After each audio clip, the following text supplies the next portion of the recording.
The Babysitter, 2017, director, Mick G. Stars, Samara Weaving, Judah Lewis, Bella Thorne. Joseph McGinty Nicol is a 49-year-old white man who insists on referring to himself as Mick G. Well, alright then. Maturity isn't a necessary trait in a person, and there's something to be said for embracing your inner child. And you have to admire the consistency. This isn't some fly-by-night midlife crisis decision. Be it the unwatchable ADHD of Charlie's Angels, Full Throttle, the series killing tedium of Terminator Salvation, or his steady focus on producing TV hits like Supernatural or Air, Lethal Weapon, Joseph McGinty Nicol has always been Mick G. TV has been a constant concern, so the arrival of his latest feature, The Babysitter, as a Netflix original makes a lot of sense. What surprises is how much it feels like a scrappy little debut. It's low budget, free of particularly notable names. And it's a horror comedy, one of the safest bets for a young upstart trying to get attention. If Mick G is in midlife crisis mode, it appears to be manifesting as a wholesale artistic restart. It looks the part, but does it act the part? Starting with the weird sensation that its actual opening got deleted, Mick G approaches The Babysitter as though it were a cereal commercial. It's bright, cutting is unnecessarily frantic, all the bases are covered to engender enthusiasm from a teenage audience according to the rule book. This is a hip young movie, okay. So to the story, which centers on a sensitive, bullied kid named Cole, Judah Lewis, who, though learning to drive with his dad, still isn't trusted to be left home alone, despite being a total nerd, obviously. So he has a babysitter, B, Samara Weaving.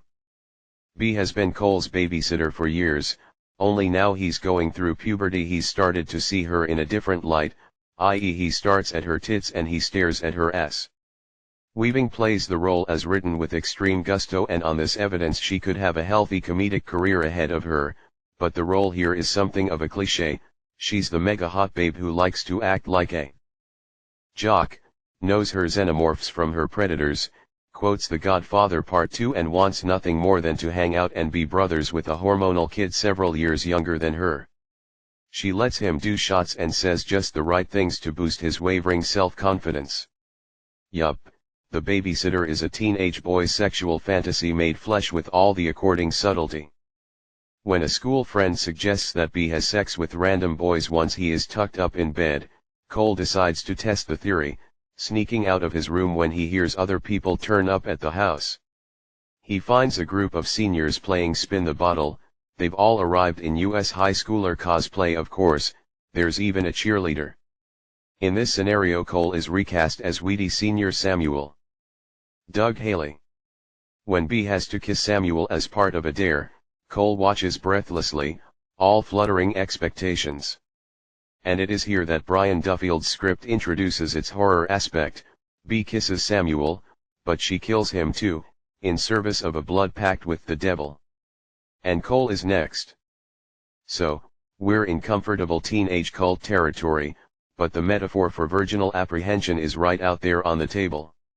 Still, Mick G presents it all cleanly, never letting the relentless stupidity of the situation interfere with his workmanlike ability to keep the tempo up.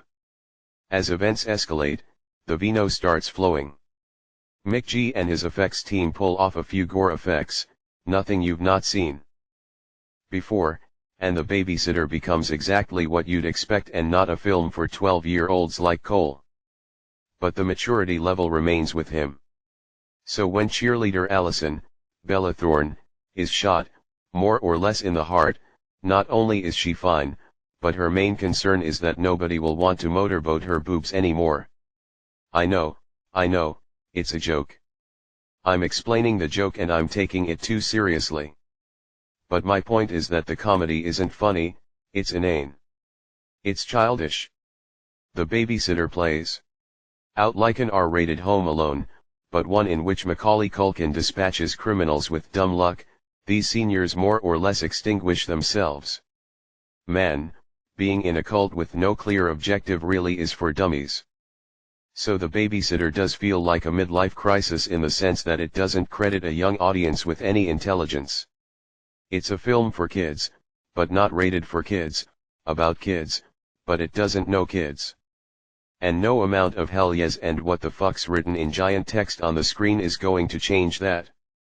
When set beside something as witty, savvy and clever as Joseph Kahn's Detention, for instance, McG's movie becomes little more than a genre footnote, one that barely excuses its svelte 82-minute running time.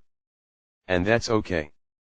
Nobody expected this to make inroads into progressive teen horror. This was never going to be another It Follows. A movie like this one has no ambition. The only mandate is be stupid. Mandate fulfilled.